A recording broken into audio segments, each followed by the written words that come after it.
What does it mean to scale your business? When your business does not scale up or grow, it is headed for the gallows. I'll give you a classic example, BlackBerry. I'm sure a lot of us know BlackBerry. In the early 2000s, they were pretty much the market leaders.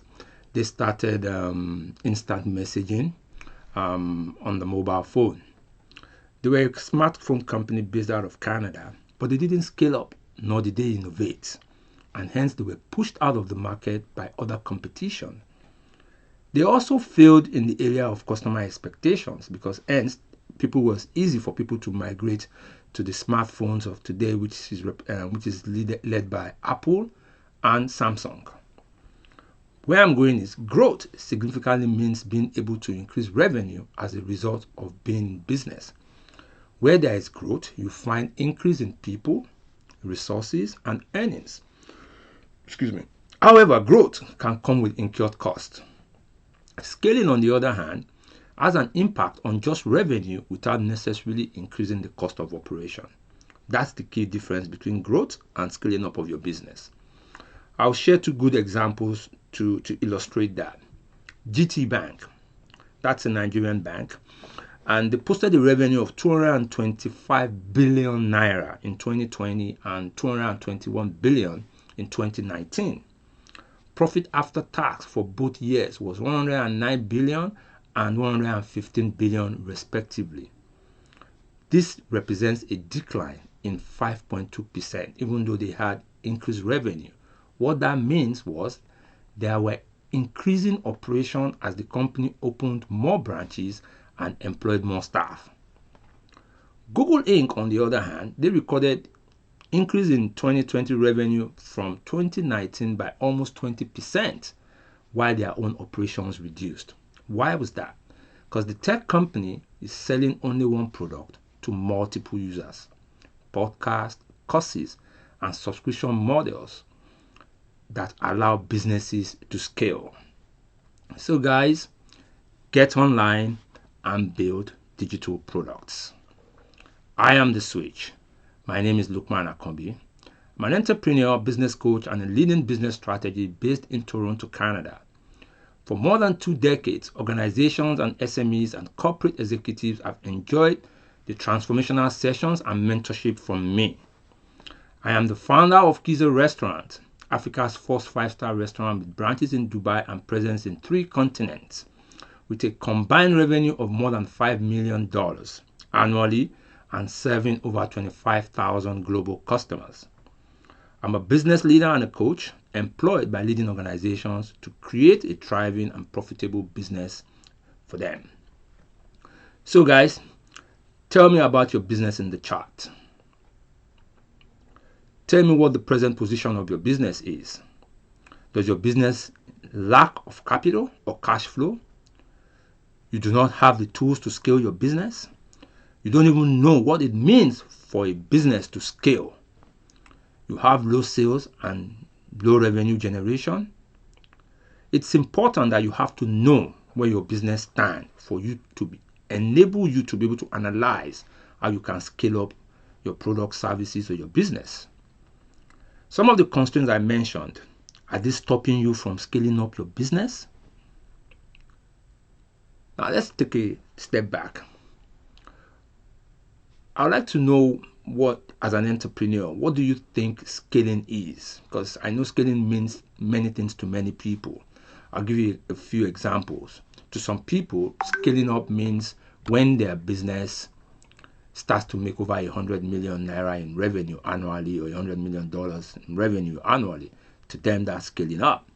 Or when customers buy from only them, or when they can conveniently pay their employees, or when there's adequate cash flow in their business. That's their definition of scaling up their business. I'm going to give you some notable examples of the top 1% out there and how they've been able to adopt scaling up for growth in their business. I'll start with Amazon CEO Jeff Bezos. He's been able to scale his business through customer obsession. Jeff Bezos is the most customer-centric entrepreneur in the world. By consistently meeting customer expectations and innovating for future consumer demand, he has constantly been able to increase revenue while keeping his cost low. I'll bring it home to Alhaji Dangote, Aliko Dangote, Africa's richest man, and probably the largest producer of consumer goods in the region. Aliko has about 7 companies under the Dangote Group, grossing over 2 billion annual revenue. His scale-up strategy is delegation, strength optimization, and consumer awareness.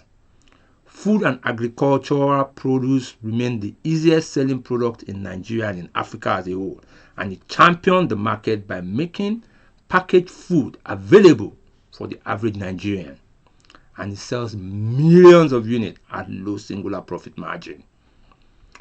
I'm going to be into the media and not to leave the ladies out. Oprah Winfrey, which is our favorite media mongo. Oprah scaled by innovation and digitization of a brand. Like all other Western media entrepreneurs, she has built digital products like podcasts, ebooks, and even a YouTube channel. She also has her own shows where people can just subscribe to multiple episodes without incurring new cost. So those are just a few examples. Like there's quite a lot that can be mentioned, but those are just a few examples that you guys can adopt and research and see how these top 1% have been able to scale their business, services, or their products. Now I'll be showing you strategies that will boost your business growth and performance. These are strategies that have been adopted by Amazon, Virgin Atlantic. Some of the strategies I adopted for Kiza Group too. And this has helped these companies become very successful in their niche market. Now, think about how these companies have done it.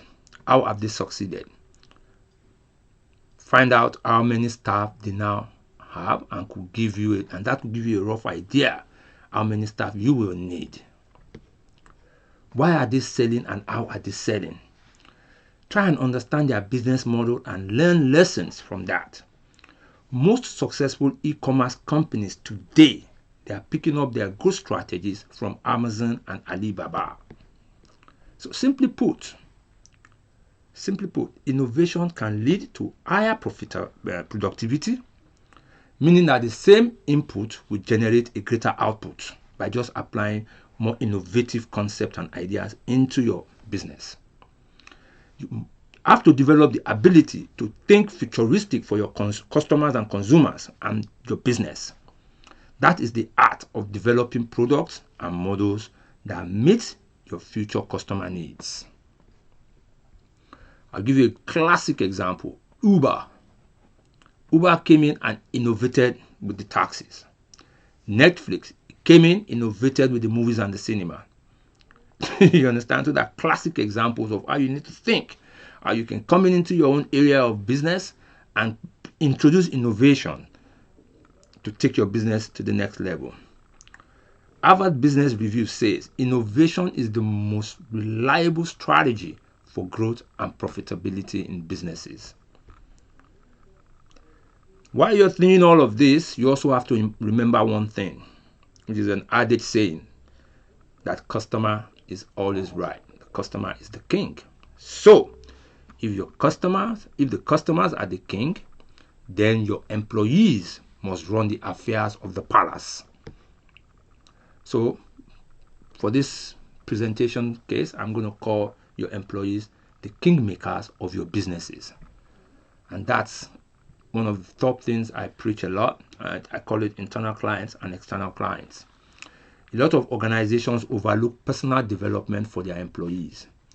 Any founder that does not consider training, personal coaching, and other forms of development for employees is signaling for corporate disaster.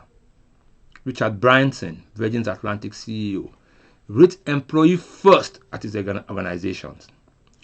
In Kiza Group, employees rated first in our organization.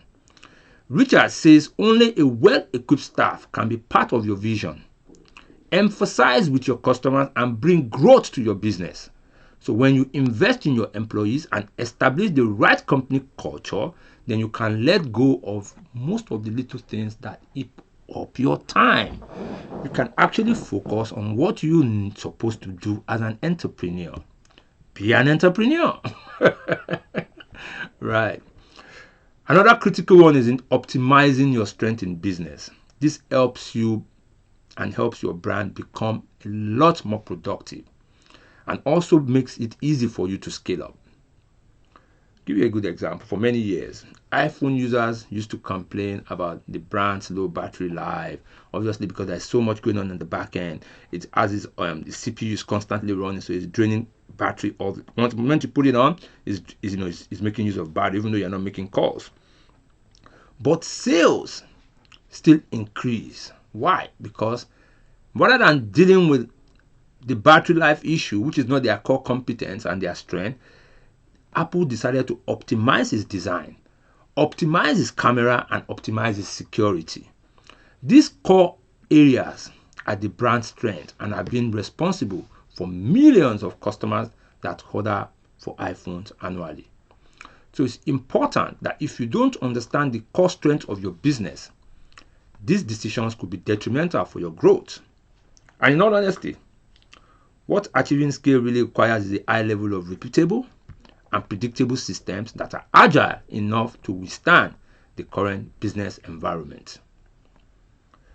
Amazon owns the largest merchandise selection, which attracts online customers to make their majority of purchases from it rather than other online retailers.